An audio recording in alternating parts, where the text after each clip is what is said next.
Ethan is here with us from the University of Michigan, where he's a distinguished psychology professor. And you can see Erica has extra, lots of pride, lots of school spirit from her alma mater. Ethan just wrote a book, Chatter, that he is making the rounds talking about. We'll put the link in the show notes. We'll put it in the chat so you guys can get your copy. He's going to talk about the research behind that today. We're so lucky to have him, and Angela's going to do the Q&A at the end. So I think we're all in for a treat, and I will say no more.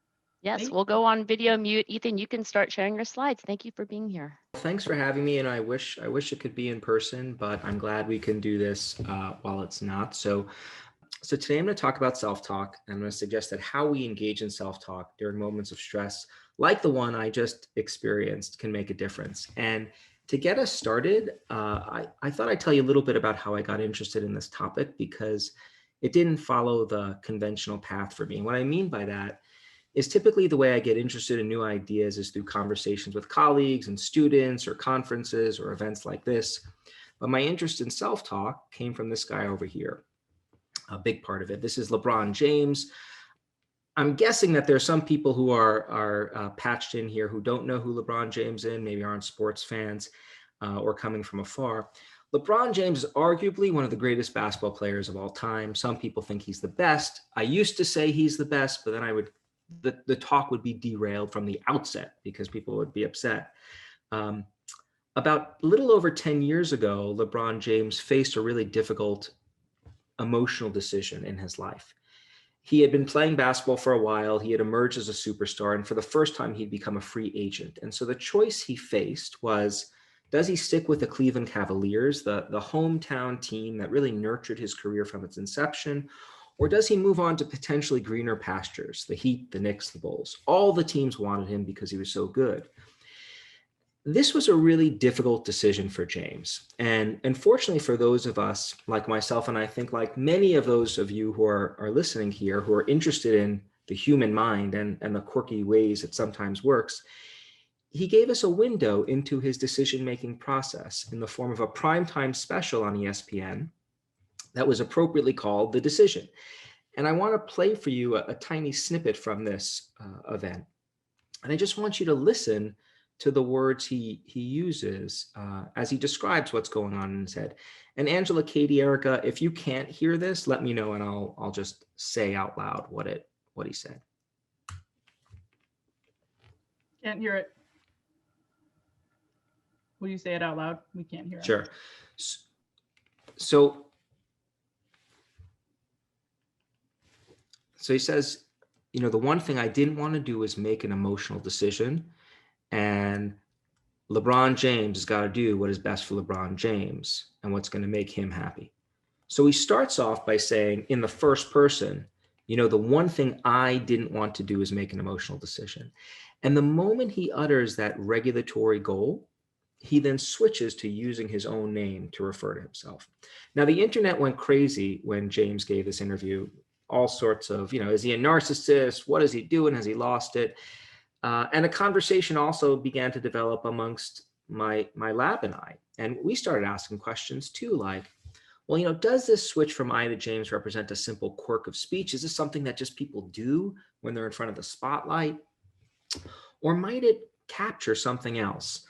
A process, for example, that consequentially impacts self-control. And what I'd like to do today is suggest that when people use their own name and other non-first person pronouns, words like you or he or she, to refer to themselves during silent introspection, I'd like to suggest that this is not a quirk of speech, but instead reflects a useful and potentially basic self-control tool, a tool that people can use to align their thoughts, feelings, and behaviors with their goals. And so to get started, let me tell you a little bit why we had this idea going into this work. There were really two guiding assumptions. The first was that there's a fair amount of evidence at this point showing that enhancing psychological distance from the self can improve self-control.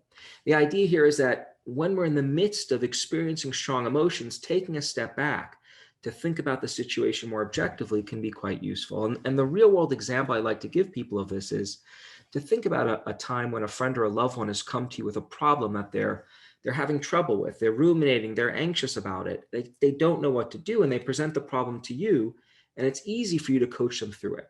You've got psychological distance in that case, which makes it easier to weigh in objectively. What we've learned is that there are lots of ways people can gain distance from their own experiences. And when they achieve that distance, it can help facilitate more objective reasoning. So assumption number one is that distance can enhance self-control. That's important because over the years, people have speculated that the language that people use to refer to themselves may influence psychological distance. And so let me break down for you how this might work. We typically use first-person pronouns when we refer to the self, right? I think to myself, oh, okay, how am I feeling right now? What are my feelings like? We use names and non-first-person pronouns, words like you or he or she, when we think about and refer to other people. So I might think to myself, Angela, how is she enjoying this presentation right now? Katie, what are you thinking? Names, you, he, she. These are words that are tightly linked with thinking about other people. And the idea here behind this distant self-talk is this.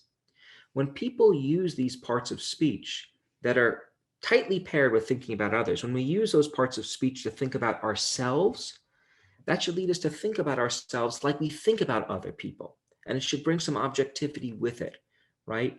Now, there's one caveat to that. When we use our names or words like you to think about ourselves, so Ethan, how are you feeling right now?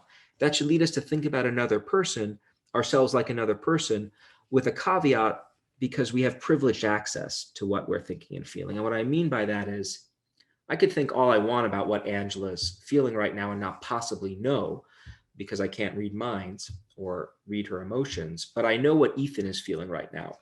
Mostly energized, a little bit irritated by the sound not working. I'll spare you going deeper into that. So this is the background here. The idea is that we possess the capacity to gauge in these small linguistic shifts. We can use our name to think about ourselves, and when we do that, that should give us distance that helps us manage stress more effectively. And so what I want to do today in the remaining time we have is two things. First, we've done many studies on this over the past 10 years. And in the first part, I want to present to you some of my favorite illustrations of what we've learned in our attempts to test some of these basic ideas. So I've pulled out some illustrative studies to test these initial predictions.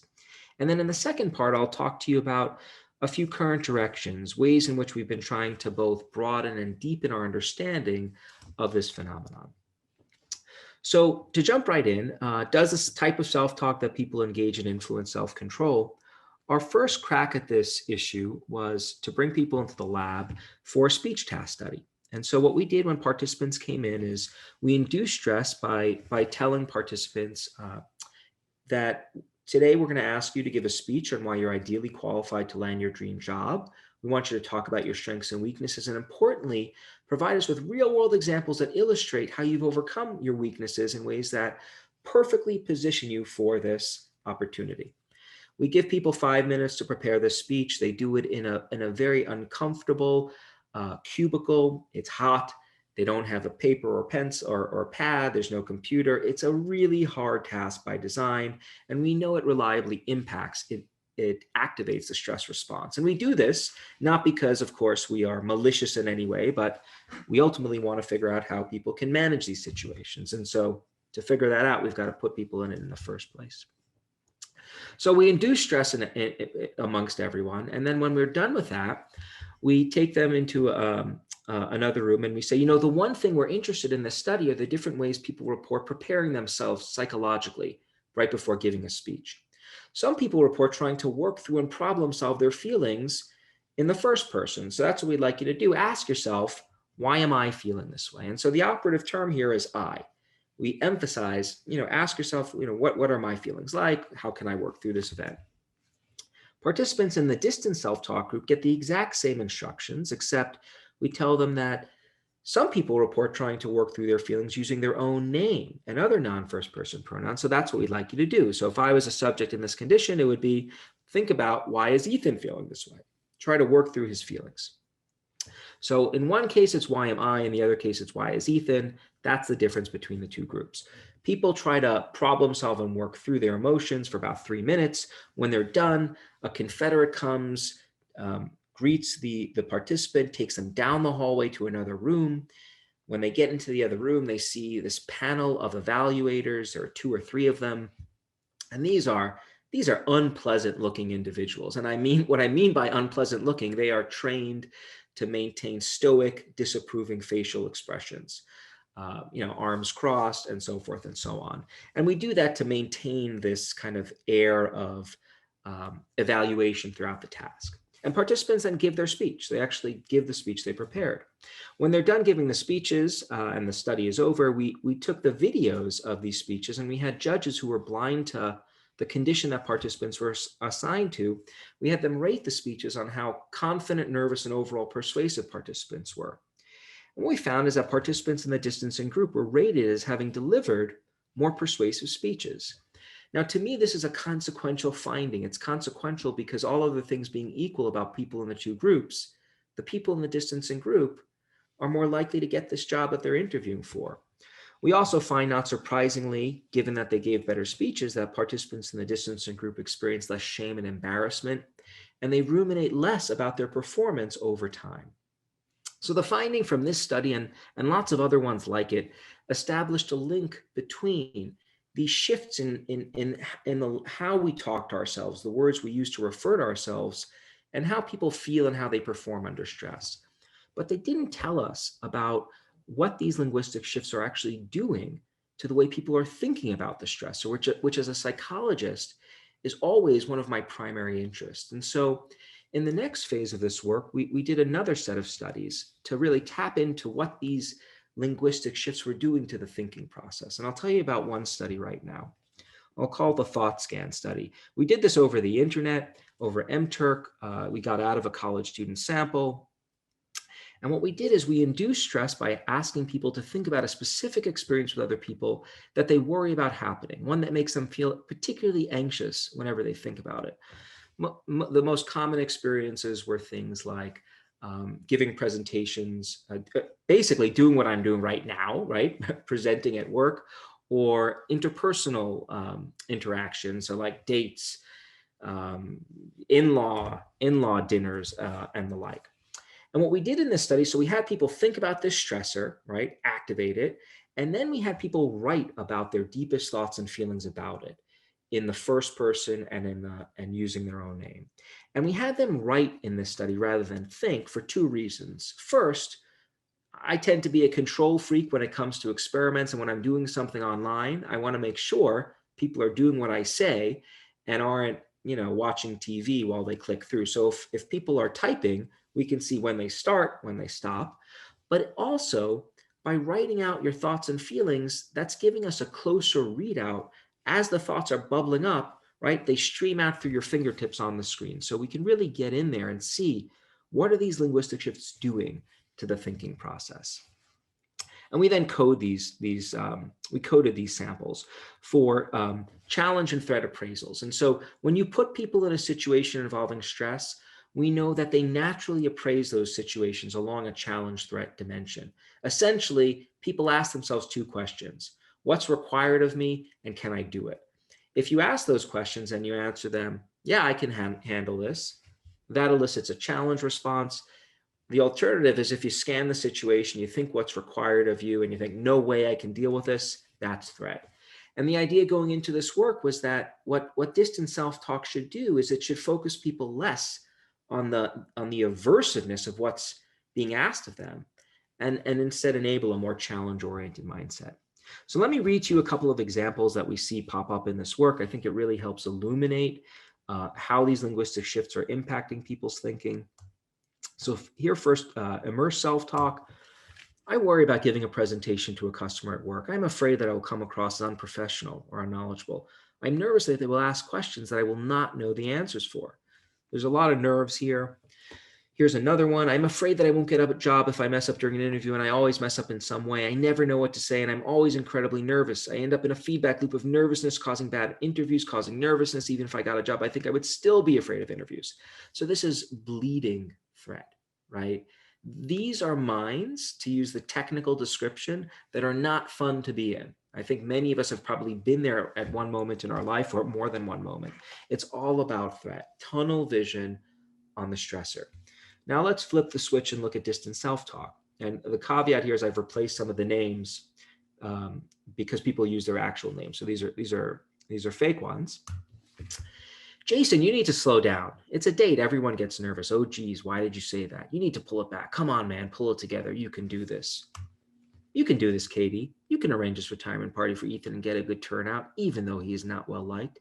You can come up with a speech. You can get someone else to speak well of him. You can keep the cost of this party within budget. Katie, you can do this. You can get people to pay for the meal and drinks, and you can get them to contribute to a gift. You will make this retirement party a good memory for Ethan. Katie, I hope you are there for when I retire. What we see happening here is essentially these are the kinds of conversations that we probably have with a friend. This is the advice we'd give to them. It's not, mind you, something that is totally positive, right? I mean, this first example here is pretty stern, but it's challenge oriented. It's you can do it. When we look at the data, we code these following all the procedures for kosher coding of data, blind judges, so forth and so on.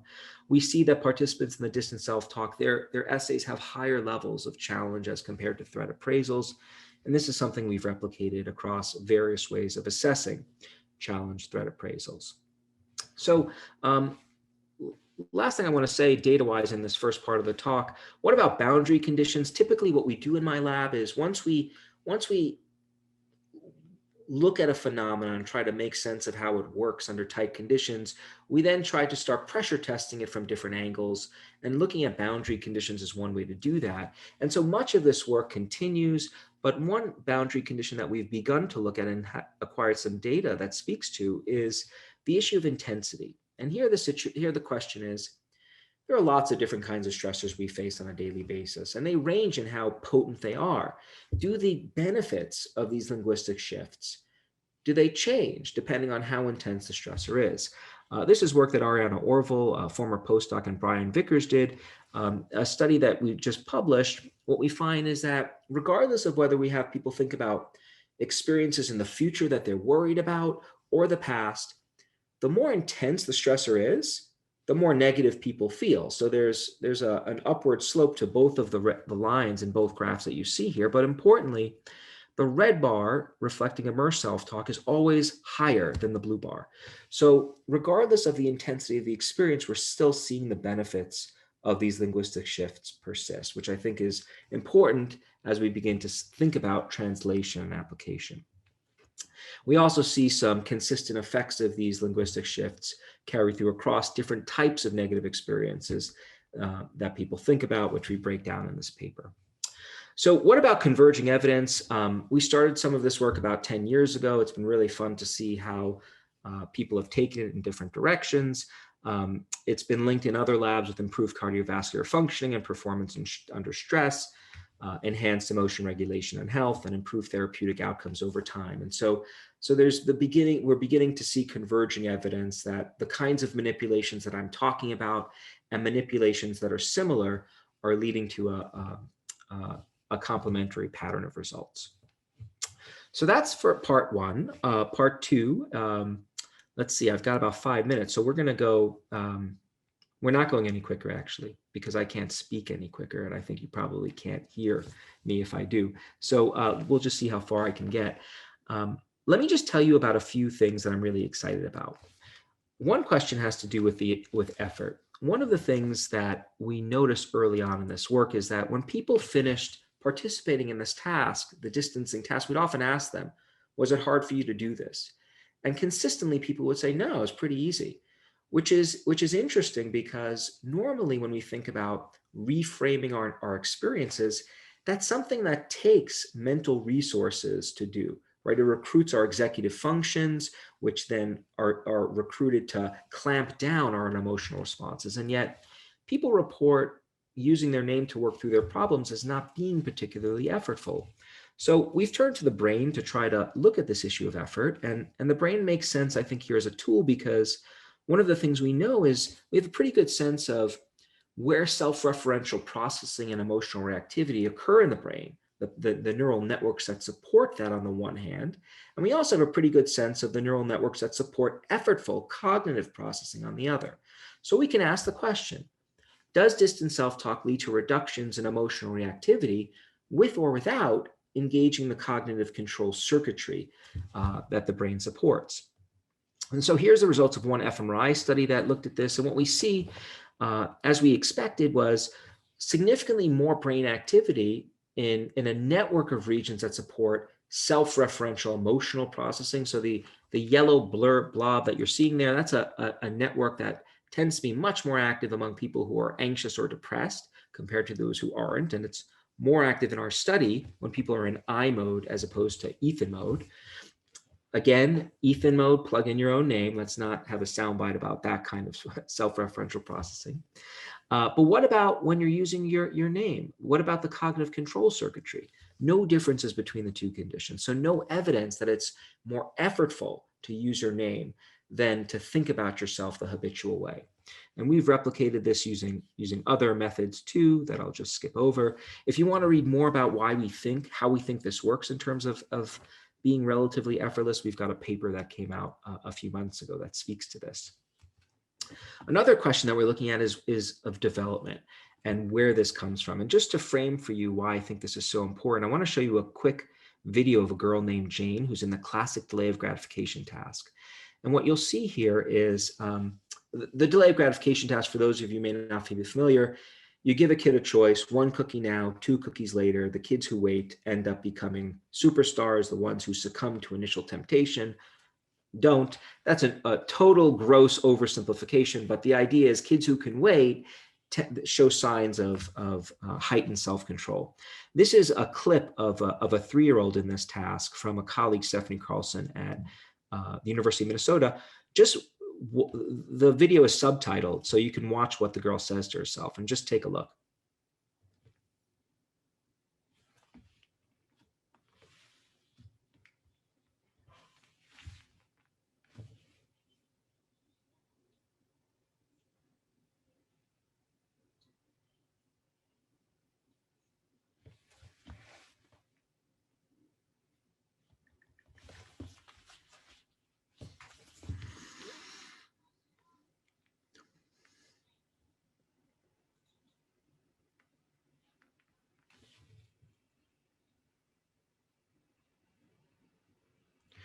Okay, so I'm sorry you couldn't hear it. It's very cute, but you see that from the subtitles, which I hope you could see, that she's narrating her entire, she's talking to herself using her name.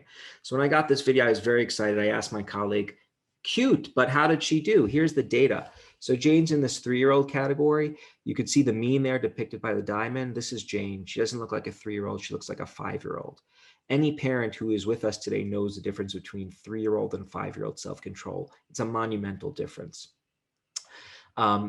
Stephanie and her colleagues, Angela amongst them, have done a lot of work to see. So, well, how do these linguistic shifts work with kids? What we know is children as young as age 4 can implement and benefit from this process, enhance executive function, enhance emotion regulation. What we don't yet know is, do children implement this strategy spontaneously in their daily life like Jane just did? And when they do it, do they benefit? And if so, how do they learn to do this? And these are questions we're looking at right now. The last data question that I'll get to very quickly is a question that often comes up quite a bit. I've been doing a really deep dive here into one particular kind of linguistic shift that promotes distance and can be useful. People often wonder, are there other kinds of shifts that likewise promote distance and can be helpful to people? And the answer to that question is yes, there are many others, and I want to leave you with just one. This is Sheryl Sandberg, CEO of Facebook, and several years ago, she experienced a really tragic event in her life, arguably the most tragic kind of thing anyone could experience. Her husband tragically died while they were on vacation. After mourning, she wrote a Facebook post. She blogged about her experience, and here's what she wrote.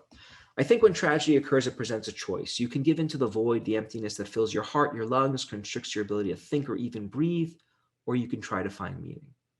She's doing something here so subtle you may not have even seen it. She's using the word you to talk about her own deeply personal experience. She's using the word you, a word we typically use when we talk about other people, right? but she's not using it to talk about other people or to refer to herself in the way that the previous studies did. She's using this word instead to refer to the world. She's effectively saying, I think when tragedy occurs, it presents a choice. Anyone can give into the void, that the emptiness that fills anyone's heart, anyone's lungs, constricts anyone's ability to think or even breathe. She's using what we call the generic you. She's using the word you to refer to people in general. And we've tried to study over the past few years, this is work by Susan Gilman and Ariana Orville and I, what this word does. And here's what we've learned. People use this word to express norms, rules for how things should be, not preference. If I hold up this pencil and I say, what do you like to do with this? Most people will say, I like to write with it. If I, on the other hand, say, what should you do with this? Or what do you do with this? You're much more likely to say, you're right with it, right? You use it to tell a story. So norms, this is how the world works. We use generic you to talk about norms. We also know that people spontaneously shift from using I to using generic you when they're trying to make meaning out of a negative event, when they're trying to put it in context and tell a story about it to get over this experience. And we also know that using generic you in this way, it serves a distancing function. It allows you to think about your experience. It's not just about me. This is about the world. And when I have that kind of distance, that helps me reframe this in ways that are useful, that reduce how upset I feel and facilitate closure. We also know that it can serve some interpersonal functions too. I'm going to skip over this. If you're interested, you could take a look at a recent paper that Ariana published in PNAS. So I want to wrap up here. These shifts aren't restricted to emotion regulation. We see them having implications for other domains like reasoning wisely, moral reasoning, pursuing healthy goals in the context of dieting as well. The final question I want to ask and leave you with is this. It's one that I ask whenever I get involved in a new line of work. And I've been doing this for a while, so I keep asking myself this question about self-talk, which is, why should we care about this, right? When we first started doing research on self-talk, there wasn't a whole lot of work out there on it. The reason I think we should care about self-talk is because we all have an internal monologue that we engage in from time to varying degrees. And what we're seeing in this work and other people's work is that small shifts in how we engage this monologue can consequentially influence a range of phenomena that really matter to us as we live our lives in our homes, in our organizations, and so forth. Understanding how these shifts work and exploring their implications further for that reason represents to me a really exciting and important challenge. And it's one we're looking into trying to address. So if you want to learn more, you can visit our website. You can check out this book that I wrote on self-talk. I want to thank the many people who have helped out with this work and thank all of you for sticking through this presentation with its technical difficulties. Ethan, this is a rousing round of applause from the over 750 people who are listening with us. Venting is something we've all done and is almost invariably done in the first person, right? I can't believe what just happened. Just this Sunday, you wrote or you sent out an essay on venting for characterlab.org, which prompted an unprecedented amount of mail. Some of the people said that they completely agreed with you that venting was not great for emotion regulation, which is what your position was. The other half of the emails were like contra your position. So can you elaborate on venting in the first person and what the science says on venting?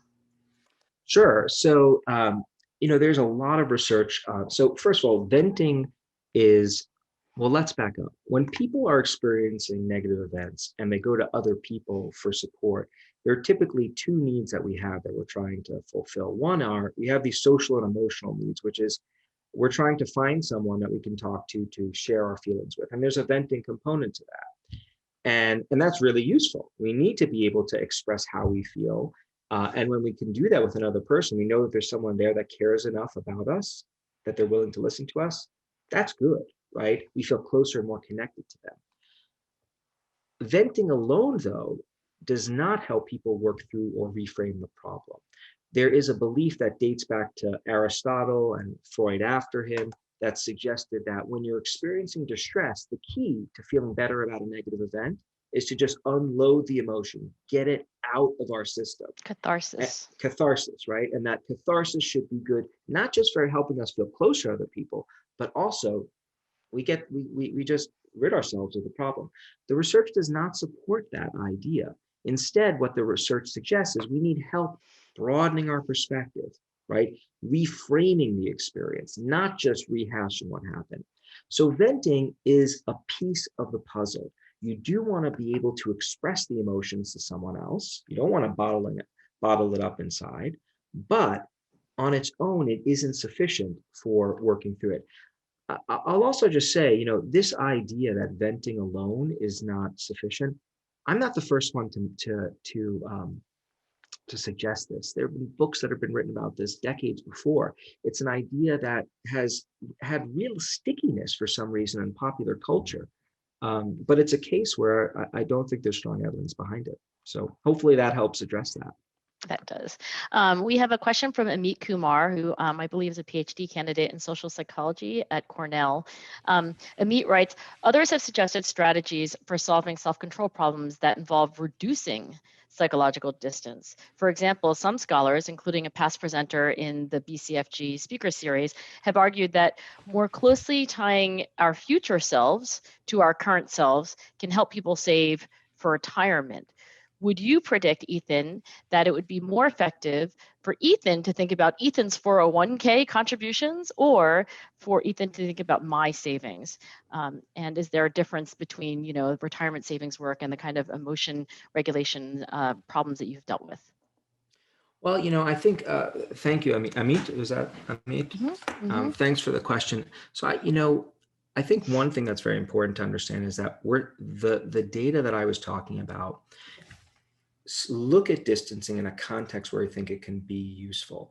And it's often very useful when we are overcome with emotion to the point where we can't think objectively about the situation.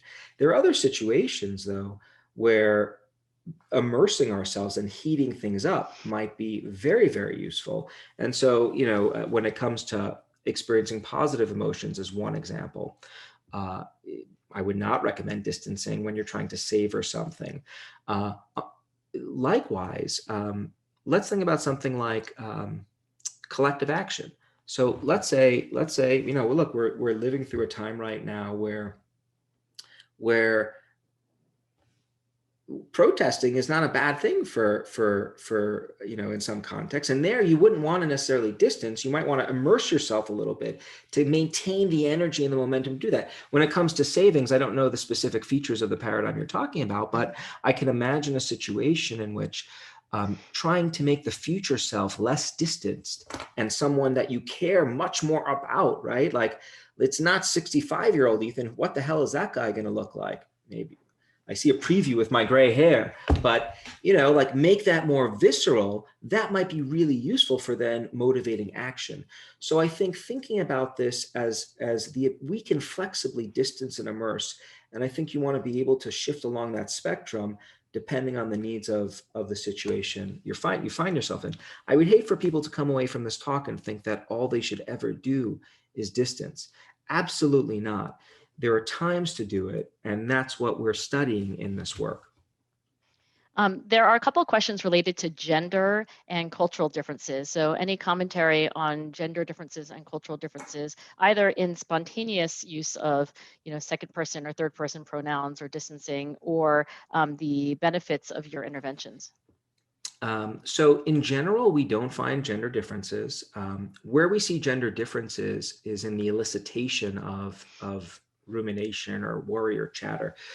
We do see that females tend to display higher levels of rumination and warrior. It's a pretty well-established finding. But in terms of the interventions themselves, we don't see modulation based on gender. Interestingly enough, to go back to your first question, Angela, co-rumination, where we start venting with someone and then we just get on it. Oh my God, can you believe they said that? Where we feel really close, but our emotions stay high. That kind of co-rumination phenomenon is much more common among women and actually teenage girls. It is most prevalent in. Cultural differences. We've done some work with East Asian cultures showing some generalizability. there, but we haven't sampled all cultures yet, and it's something we're doing a lot of in the context of the generic U work. We're very interested in that. Terrific. Okay, so there's a question from Sebastian Berger. Thank you very much, Ethan, for this interesting research. How do you think your results may transfer to teaching self-regulation? Many parents frequently switch to the third person. Dad wants you to, mom wants you to. When communicating with young children, do you think that serves some function along the lines of your findings, or may it relate to the belief that children wouldn't understand otherwise? And need I say that Elmo refers to Elmo in the third person all the time? It would Yeah, so Sebastian, I don't know, Sebastian, have you attended any other lab meetings of mine? Or because we talk about this a lot. In fact, we have some research that is ongoing here. We're really interested in understanding how this tendency emerges. Like, unfortunately, you didn't hear the example of LeBron James, but people have been doing this throughout time. Julius Caesar, Henry Adams, Jennifer Lawrence, I mean, this is a switching into the third person during times of stress. Where does this come from? We think actually that it has its origins in the parent-child dynamic, where we suspect, and this is a hypothesis, we don't have the data for it yet, that what may be happening is during stressful times, a parent is shifting into using their name to keep their cool. And what they're then doing is they're modeling this behavior for kids who are then learning self-control by observing their parents. So, hey, my mom, every time I'm doing something bad or she's trying to give me instructions, she uses her name. So then what do the kids do? They start using their own name to regulate themselves. And in fact, there is evidence that this is how children learn self-control. Lev Vygotsky talked about this. Okay, Ethan, you need to put this piece here, and there, and don't do this because mommy will get upset. And so kids, the idea is that they start doing this out loud. Eventually that conversation goes inside ourselves. And during times of stress, we revert back to this very primitive way of regulating ourselves. So, is that why Elmo speaks of himself as Elmo? Like, Elmo loves banana pancakes. Yay, more banana, sorry. That's well, why I mean, Elmo... I was not on the writing committee for Sesame Street, but you do what you gotta wonder, right? You gotta wonder. And, what the heck is Elmo doing? A lot of people do this, and lots of the other self-control tools that we study, people stumble on these tools and implement them in their life without knowing how they work or why they work. And I think one of the things that we are trying to do, we as a field, is reverse engineer this to say, hey, why does this happen? How does it work? When does it work? And so. Okay, so this may be our last question, depending on how long it takes you to answer it. But from William Nikolich, how might people be nudged for better self-talk? More specifically, how might patients be nudged in a short text message to use better self-talk? Well, there are lots of ways I think you could try to do it.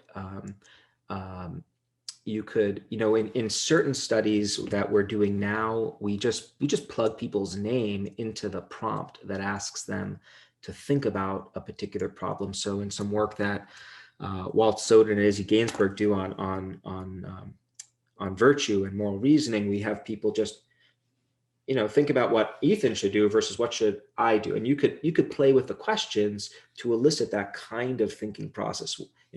How do you feel? How does Ethan feel? Repeat the question. So there are lots of different ways that you could play with the nudges. And I think, there's probably a lot of like A/B testing that you'd want to do to make sure that these stick, because fundamentally what we need to have happen is they have to actually encode the experience using their name. But what's exciting for us from a application point of view is that these aren't hard to do, right? It's relatively easy for us. And I would ask people just try it. Like, you may not like it, find it uncomfortable. Do it silently if you do try it, not out loud. But it's not hard to engage in these shifts. Katie's Here comes Katie. Us. I'm back. The curtain's about to fall. Hi, Katie. The third floating head. Ethan, that was so fantastic. Thank you for being our guest. I put the Amazon link to your new book, Chatter, in the chat one more time, just for anyone who missed it the first time. And we loved having you. We're really excited to see the book fly. And next week, we will also have another amazing guest. We have them every week for the rest of the semester. Next week is Gretchen Chapman joining us from Carnegie Mellon, where she's in the Department of Social and Decision Sciences. And she's going to be talking about numerical cognition and federal budgetary expenditures, which sounds like it could be dense, but nothing is ever dense with Gretchen. I'm sure it'll be just fascinating, and it's always very applied. So it should be a lot of fun. Thank you again, Ethan, and see everybody next week. Thanks for having me. Thanks everyone for coming. Thank you, Ethan. Take care. See Bye. everyone. Bye.